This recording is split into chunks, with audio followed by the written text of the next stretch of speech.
पुर्तगाली मैनोवार खिलौने जैसा दिखता है। यह शांत पानी में तैरता है। ये पारदर्शी है, धूप में चमकता है, पर यह धोखा है। ये फिसाल या फिसालिस नाम का जीव है। ये एक जेलीफिश नहीं है, ये क्लोनों का एक संघ है। ये हवा और लहरों के साथ बहता है। इसके पाल में डंक मारने वाले धागे हैं। ये कई मीटर लंबे होते हैं। ये पल भर में जला सकता है। ये तेज बिजली के झटके सा दर्द देता है। त्वचा पर फफोले और निशान पड़ते हैं। किनारे पर भी ये खतरनाक रहता है। ये समूहों में समुद्र तटों पर आता है। ये गर्म सागर को बदल देता है, उसे अदृश्य जालों का मैदान बनाता है। पुर्तगाली मैनोफोर ऊपर से एक बुलबुला होता है जिसमें एक छोटी पाल जैसी शिखा होती है। ये नीला बैंगनी या इंद्रधनुषी किनारों वाला होता है। ये हथेली जितना या उससे बड़ा होता है। इसके नीचे कई मीटर लंबे धागे टेंटिकल फैले होते हैं। इन पर लाखों विषैले माइक्रो कैप्सूल छिपे होते हैं। इसकी आंखें और एक भी दिमाग नहीं होता। यह कई हिस्सों से बना एक सामूहिक जीव है। ये सिर के बिना भी एक इकाई की तरह काम करता है जो डरावना है। ये सुंदर चमकता है और शांत लगता है। हाथ अपने आप इसे छूने को लपकते हैं। समुद्र तट पर यही सबसे बड़ी गलती है। पुर्तगाली मैनओवार श्रम विभाजन के सहारे जीता है। ये जूओइड से बना है। कुछ पाल और प्लवनशीलता संभालते हैं, कुछ शिकार पकड़ते व डंक मारते हैं, अन्य भोजन पचाते हैं, कुछ प्रजनन करते हैं। शिकार को छूने पर यह हजारों सूक्ष्म भाले छोड़ता है। यह तुरंत छोटी मछलियों को लकवाग्रस्त कर देता है। तूफान में यह अपनी कलगी हल्की सिकोड़ लेता है, फिर नीचे चला जाता है। हवा थमने पर यह पाल फिर उठाता है। अंगों के बीच सरल संकेत इसे अद्भुत तालमेल देते हैं। पुर्तगाली मैनोफोर गर्म और समशीतोष्ण जल में बहता है। वो अटलांटिक, हिंद और प्रशांत महासागरों में पाया जाता है। ये अजोरिस, कैनरी, ऑस्ट्रेलिया और अमेरिका के पास अक्सर मिलता है। यह चप्पू नहीं चलाता। हवाएं और धाराएं इसकी दिशा तय करती हैं।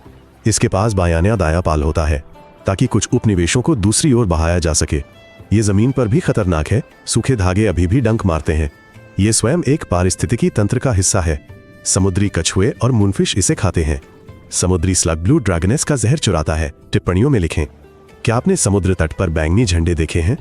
वहां इन जीवों के बारे में कैसे चेतावनी दी गई थी? पुर्तगाली मैनोफोर कैप्सूल से डंक मारता है जो स्प्रिंग जैसे काम करते हैं। जब धागा त्वचा छूता है तो ये माइक्रो हार्पून छोड़ता है। ये नसों और मांसपेशियों को बाधित करने वाले विषैले पदार्थ डालता है। इससे तेज दर्द, लालिमा, कभी कभी ऐंठन और मतली होती है। इसे साधारण प्राथमिक उपचार चाहिए। धागों को चिमटी या दस्ताने से हटाए, गड़े नहीं। समुद्री पानी से धोएं। जहर का असर कम करने के लिए प्रभावित जगह को गर्म पानी में रखें, गर्म शावर के बराबर। इसे सिरका पसंद नहीं। सिरके का उपयोग विवादास्पद है। डॉक्टरों की सलाह के बिना इसे न लगाएं। पुर्तगाली मैनोवॉर को अक्सर जेलीफिश या प्लास्टिक समझ लिया जाता है। इसी वजह से ये अक्सर फोटो में हाथों में होता है। इससे लोगों को जलन और घाव हो जाते हैं। ये आसानी से दिख जाता है। इसका क्रेस्ट लहर के ऊपर निकला रहता है। इसके नीचे बालों जैसी पतली तारें होती हैं। यह छोटी नोमियस मछली को आश्रय देता है। वो इसके जहर को थोड़ा सहन कर सकती है। वो धागों में छिपकर शिकार के बचे हुए टुकड़े चुरा लेती है।